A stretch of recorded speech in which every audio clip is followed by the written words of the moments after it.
7 अगस्त को कांग्रेस नेता राहुल गांधी ने एक प्रेस कॉन्फ्रेंस में चुनाव आयोग पर व्यापक धांधली का आरोप लगाया। उन्होंने कुछ दस्तावेज, तस्वीरें और आंकड़े पेश किए, जिनमें दावा किया कि देश भर में वोटर चोरी हो रही है। चुनाव आयोग ने इन आरोपों का जवाब देते हुए राहुल से लिखा हुआ सबूत देने को कहा और कुछ दावों को भ्रामक बताया। इसके बावजूद राहुल अपने आरोपों पर अडिग रहे और उन्होंने एक नया वीडियो जारी किया। मैंने कैंडिडेट से पूछा कि जहां रोड शो हुआ था वहां जाके देखिए हमें कितने वोट मिले। हजारों लोग आए थे, पोलिंग बूथ में किसी ने वोट नहीं किया। यह असंभव था, यह हो ही नहीं सकता। उसके बाद छत्तीसगढ़ और मध्य प्रदेश के रिजल्ट, हमें लगा कुछ ना कुछ गलत हो रहा है। 2018 में मध्य प्रदेश में चुनाव होता है, हम जीतते हैं, हमारी सरकार चोरी हुई थी। 2023 में चुनाव होता है, मैंने अपने आंखों से भारत जोड़ो यात्रा में देखा भयंकर एंटी इनकम्बेंसी और हमें 65 सीट मिलते हैं। वीडियो में राहुल ने चुनाव प्रक्रिया की गहरी समझ होने की बात कही और बताया कि उन्हें पिछले कुछ समय से चुनावों में कुछ गड़बड़ियां महसूस हो रही हैं। उन्होंने 2018 के मध्य प्रदेश चुनाव का उदाहरण दिया, जहां उनके अनुसार कांग्रेस की जीत को चुराया गया था। राहुल ने 2023 चुनाव का भी जिक्र किया, जहां उन्होंने कहा कि भयंकर एंटी इनकम्बेंसी के बावजूद कांग्रेस को केवल 65 सीटें मिली, जो उनके हिसाब से असंभव था। फिर राहुल ने महाराष्ट्र का हवाला देते हुए बताया कि वहां नए वोटर अचानक दिखाई दिए और जहां इन वोटरों ने वोट किया वहां बीजेपी को भारी जीत मिली। राहुल ने यह भी आरोप लगाया कि चुनाव आयोग ने उन्हें वोटर लिस्ट और वीडियो रिकॉर्डिंग देने से इनकार कर दिया।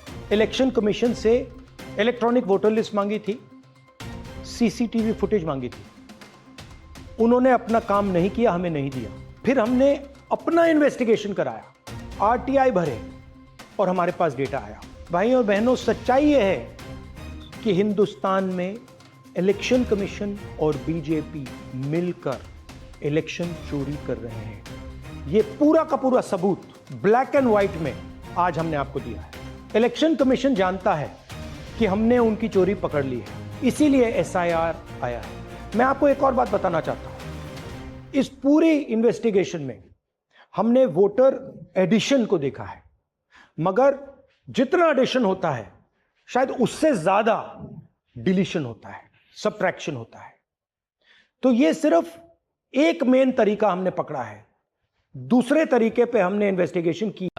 जब उन्होंने इन लिस्टों की जांच करने की कोशिश की तो आयोग ने उन्हें जानकारी देने से मना कर दिया। इससे उन्हें शक हुआ कि क्या चुनाव आयोग बीजेपी का समर्थन कर रहा है।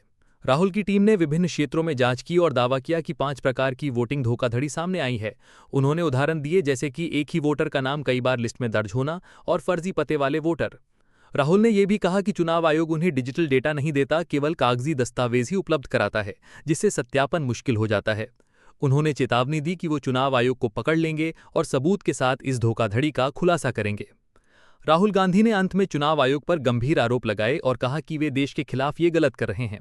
उन्होंने ये भी कहा कि वे सबूत लेकर चुनाव आयोग को बेनकाब करेंगे। चुनाव आयोग ने अभी तक सभी आरोपों का पूरी तरह से जवाब नहीं दिया है, लेकिन राहुल गांधी और चुनाव आयोग के बीच ये विवाद आगे भी जारी रहने की संभावना है। ही नहीं अभी मैं इलेक्शन कमीशन और इलेक्शन के ऑफिसर्स को साफ कह रहा हूं, आप जो कर रहे हो गलत कर रहे हो, ये ट्रीजन है, देश के खिलाफ है। ये मत भूलिए, टाइम आएगा हम आपको पकड़ेंगे, बचने वाले नहीं हो। It is critical that we expose voter चोरी।